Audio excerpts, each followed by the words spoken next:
Hi friends, നമസ്കാരം. ഞാൻ Rajan boss, Tamil cinema director. പഠിച്ചത് വടക്കേ ഇന്ത്യയിൽ, 25 വർഷമായിട്ട് തമിഴ്നാട്ടിൽ, പിന്നെ കുറേ വർഷങ്ങൾ പട്ടാളത്തിൽ. അങ്ങനെ ജീവിതത്തിന്റെ മുക്കാൽ ഭാഗവും കേരളത്തിന് വെളിയിലായിരുന്നു. എങ്കിലും എന്റെ ജന്മഭൂമി കേരളം തന്നെയല്ലേ. അതുകൊണ്ട് തന്നെ കേരളത്തിലെ സംഭവ വികാസങ്ങൾ കണ്ടപ്പോൾ ആവേശമുണ്ടായി. പല സത്യങ്ങളും വിളിച്ചു പറഞ്ഞു. ആരെയും വേദനിപ്പിക്കാനല്ല. സിനിമയിലും സമൂഹത്തിലും മാറ്റങ്ങൾ ആവശ്യമാണ് എന്ന് വിശ്വസിക്കുന്ന ആളാണ് ഞാൻ. ഇനി ഞാൻ സീരിയസ് ആകുന്നില്ല, നിങ്ങളെ ചിരിപ്പിക്കാൻ ശ്രമിക്കാം. ഇപ്പോൾ ഞാൻ 2 സഹോദരങ്ങളെ പരിചയപ്പെടുത്താം. വട്ടനും ചേട്ടനും ട്വിൻസാണ്, അതായത് ഇരട്ട സഹോദരങ്ങൾ. അതിൽ ആരാണ് ബുദ്ധിമാനെന്ന് നിങ്ങൾ തീരുമാനിക്കുക. എടാ വട്ട, എന്താ ചേട്ടാ? അങ്ങനെ വഴിക്ക് വാ. നീ ഇപ്പോഴെങ്കിലും സമ്മതിച്ചല്ലോ ഞാൻ ചേട്ടനാന്ന്. ഒരു കാര്യം മനസ്സിലായില്ലേ? നീ എന്നെ വട്ടാന്ന് വിളിക്കുമ്പോ മാത്രമല്ല ഞാൻ നിന്നെ ചേട്ടാന്ന് വിളിക്കാറുള്ളൂ. അതെ, അതിന്റെ അർത്ഥം ഞാൻ വട്ടനാണെങ്കിൽ എന്റെ ചേട്ടൻ അതിനേക്കാൾ വട്ടനല്ലേ? അത് ശരി. ഏതായാലും ഞാൻ നിന്റെ ചേട്ടൻ തന്നെയല്ലേ. നീ ചേട്ടനായിക്കോ, എന്നാലും മൂത്തവൻ ഞാനാണല്ലോ. അതെങ്ങനെയാടാ നീ മൂത്തവന്നെ? ഞാൻ ജനിച്ച് 2 മണിക്കൂർ കഴിഞ്ഞല്ലേ നീ ജനിച്ചത്. അതുകൊണ്ട് തന്നെ ഞാൻ മൂത്തവനായത്. അതെങ്ങനെയാടാ വട്ട? നീ 2 മണിക്കൂർ മുമ്പേ ജനിച്ചു. അതെ, അതായത് ഞാൻ നിന്നേക്കാൾ 2 മണിക്കൂർ അധികം ഗർഭപാത്രത്തിൽ കിടന്ന് മൂത്തിട്ടാണ് വെളി വന്നത്. നീ എന്നേക്കാൾ 2 മണിക്കൂർ നേരം പിഞ്ചാണ്. എടാ നിന്നേക്കാൾ മുൻപേ, അതായത് 2 മണിക്കൂർ മുൻപേ ഭൂമിയിലെ വായു ശ്വസിച്ചവനാണ് ഞാൻ. ഭൂമിയിലെ വിഷവായു അമ്മയുടെ ശ്വാസകോശം വഴി ഫിൽട്ടർ ചെയ്തല്ലേ നമുക്കകത്ത് കിട്ടിക്കൊണ്ടിരുന്നേ. അതെ, നിന്നേക്കാൾ അധികം 2 മണിക്കൂർ ഞാൻ ശുദ്ധവായു ശ്വസിച്ചു. ശരി, സമ്മതിച്ചു. ഇനി മുതൽ ഞാൻ നിന്നെ ചേട്ടാന്ന് വിളിക്കാം, പോരെ? വട്ടാന്ന് തന്നെ വിളിച്ചാ മതി. അല്ല, നീ എന്താ എന്നോട് ഈ ശത്രുവിനെ പോലെ പെരുമാറുന്ന? അത് നിന്റെ തോന്നല. ഞാനൊന്ന് ചോദിക്കട്ടെ, നിനക്ക് കൂട്ടുകാരനെയാണോ ഇഷ്ടം, ശത്രുവിനെയാണോ ഇഷ്ടം? ഇതെന്ത് ചോദ്യമാടാ? എല്ലാവർക്കും കൂട്ടുകാരനല്ലേ ഇഷ്ടം. നിന്റെ കാര്യം പറ. എനിക്ക് കൂട്ടുകാരനെ തന്നെ ഇഷ്ടം. ഒബ്ജക്ഷൻ യുവർ ഓണർ, എനിക്ക് ശത്രുവിനെയാണ് ഇഷ്ടം. അതുകൊണ്ട് തന്നെയാ നിന്നെ എല്ലാരും വട്ടാന്ന് വിളിക്കുന്നത്. എടാ പൊട്ടാ, നിന്റെ കൂട്ടുകാരൻ നീ എന്ത് മണ്ടത്തരം കാണിച്ചാലും കൂടെ നിൽക്കും, നിന്നെ പ്രോത്സാഹിപ്പിക്കും. പക്ഷെ ശത്രുവോ നിന്നെ വിമർശിക്കും, വലിച്ചു കീറും. അപ്പൊ നിനക്ക് വാശി കീറും. ജീവിതത്തിൽ വാശി ഉണ്ടെങ്കിലല്ലേ ജയിക്കാൻ പറ്റൂ. അത് മാത്രമല്ല, നീ ഒരു പടി മേപ്പോട്ട് കയറുമ്പോ കൂട്ടുകാരൻ നിന്നെ കീഴ്പോട്ട് വലിക്കും. എന്തിനെന്നോ? അവന്റെ കൂട്ടുകെട്ട് നഷ്ടമായി പോകില്ലേ. കൂട്ടുകാരൻ നിന്റെ ഓരോ നീക്കവും അറിയും, ശത്രു അതറിയില്ല.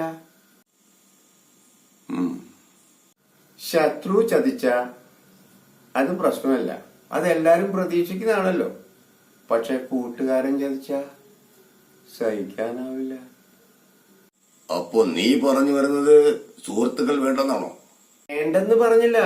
1000 കൂട്ടുകാരുണ്ടായിട്ടും കാര്യമില്ല. ഒരു ശത്രുവെങ്കിലും ഇല്ലെങ്കിൽ നിനക്ക് മുന്നോട്ട് പോകാൻ തോന്നൂല. പോടാ വട്ട, മുന്നോട്ടുള്ള വഴികളിൽ തടസ്സമുണ്ടാക്കുന്നത് ശത്രുവല്ലേ. ആ തടസ്സം നീക്കാൻ നിനക്ക് കഴിഞ്ഞ ഈ ലോകം തന്നെ കീഴടക്കാൻ നിനക്ക് പറ്റും. അത് പറഞ്ഞപ്പോഴാ, ഈ ലോകം കീഴടക്കിയ ഒരു മഹാനുണ്ടായിരുന്നല്ലോ, അയാളുടെ പേര് അതാരാ? നിനക്കും അറിയില്ലേ? എനിക്കറിയാം, ഞാൻ മറന്നുപോയതാ. ലോക പ്രസിദ്ധനായിരുന്നു അയാൾ. ഇപ്പൊ ആരോട് ചോദിക്കാനാ? അത് നീ വിട്ടത്. അങ്ങനെ വിടാൻ പറ്റില്ല. അയാളൊരു മണ്ടത്തരം പറഞ്ഞു.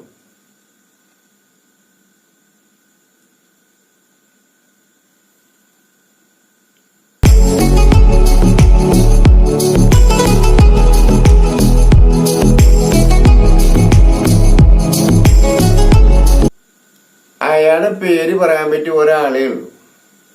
അവനിപ്പോ ഫോൺ എടുക്കണില്ല. ഡ്യൂട്ടിയിലായിരിക്കും. അയാള് ഗ്രാജുവേറ്റ് ആണോ? ഗ്രാജുവേറ്റോ? കാലാവസ്ഥാ നിരീക്ഷണ കേന്ദ്രത്തിൽ നിന്ന് പെരുമഴ പെയ്യുമെന്ന് മുന്നറിയിപ്പ് വന്നാൽ പോലും അവൻ പുറത്തിറങ്ങും.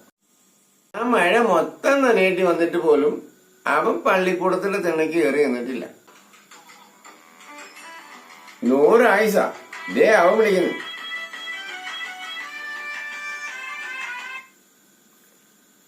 ആ പറയലയാ. ഈടെ മിനിഞ്ഞാന്ന് നമ്മൾ അടിച്ച ബ്രാൻഡ് ഏതായിരുന്നു? അത് നീ ആദ്യം കൊണ്ടുവന്നത് MC, രണ്ടാമത് ആ ബാബുനോട്ട് വാങ്ങിപ്പിച്ചില്ലേ അത്.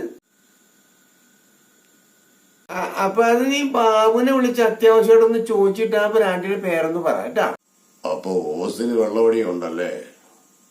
പിന്നെ സ്വന്തം കാശിന് ആരെങ്കിലും വിഷം വാങ്ങിച്ചു കുടിക്കുവോ? അപ്പൊ അവൻ സ്വന്തം കാശിനല്ലേ കുടിക്കുന്നേ? എവിടെ അവൻ ആ അമ്പലത്തിന്റെ വാതിക്കിരുന്ന് ഭിക്ഷ എടുക്കുന്ന കാശിനല്ലേ കുടിക്കണേ? കൊള്ളാം. എന്ത് കൊള്ളാം? ഭിക്ഷ എടുക്കുന്ന കാശ് കൊണ്ട് സ്വത്ത് സമ്പാദിക്കാൻ പാടില്ല, അത് സ്വാർത്ഥത. പക്ഷെ മദ്യം കഴിക്കാം, അത് സേവനം. സേവനമോ? അതെ, നമ്മുടെ സർക്കാരിനോട് നമ്മൾ ചെയ്യുന്ന സേവനം.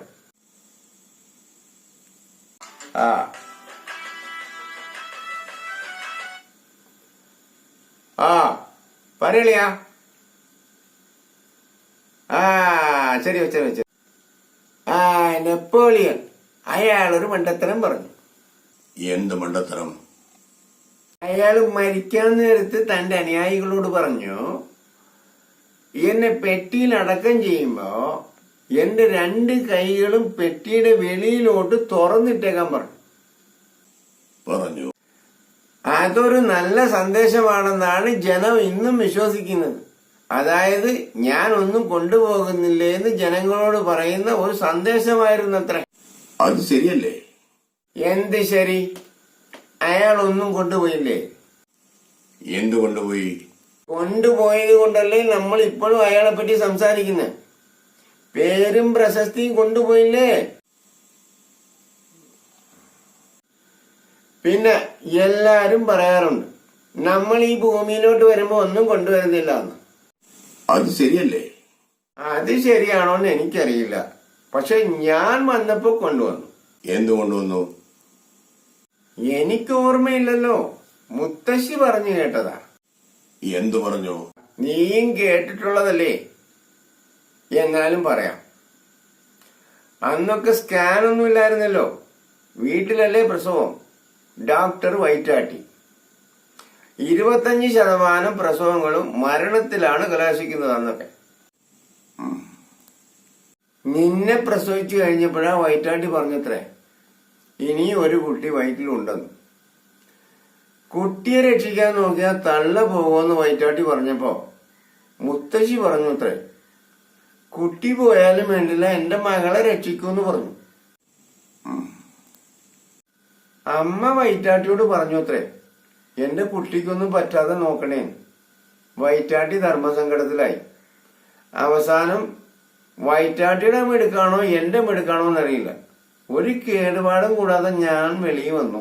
ഇത് പലതവണ കേട്ടതാ. നീ എന്താ കൊണ്ടുവന്നു പറ. അങ്ങനെ പാതി മുക്കാലും മരണത്തിലേക്ക് പോയിക്കൊണ്ടിരുന്ന എന്റെ അമ്മയുടെ ജീവൻ ഞാൻ തിരിച്ചു കൊണ്ടുവന്നില്ലേ. പിന്നെ മുത്തശ്ശിയുടെ സന്തോഷം, അച്ഛന്റെ സന്തോഷം, ഇതെല്ലാം ഞാനില്ലേ കൊണ്ടുവന്നു. അതൊക്കെ ഞാനും കൊണ്ടുവന്നു. സമ്മതിച്ചു. അപ്പൊ ഇതൊക്കെ എല്ലാരും കൊണ്ടുവരുന്നതല്ലേ? അത് വേണമെങ്കിൽ സമ്മതിക്കാം. പക്ഷേ അമ്മയുടെ ജീവൻ തിരിച്ചു കൊണ്ടുവരാൻ നീയാരാ? ബ്രഹ്മാവോ? അതെ, അഹം ബ്രഹ്മാസ്മി. അഹങ്കാരി. ശരിയാണ്, ബുദ്ധിമാന്മാർ അഹങ്കാരികളാണ്. അതുപോട്ടെ, ഇനി അങ്ങോട്ട് നിങ്ങൾക്ക് ഈ ചാനലിൽ കോമഡി ഷോർട്ട് ഫിലിംസ് കാണാൻ സാധിക്കും. നന്ദി, നമസ്കാരം, ജയ് ഹിന്ദ്.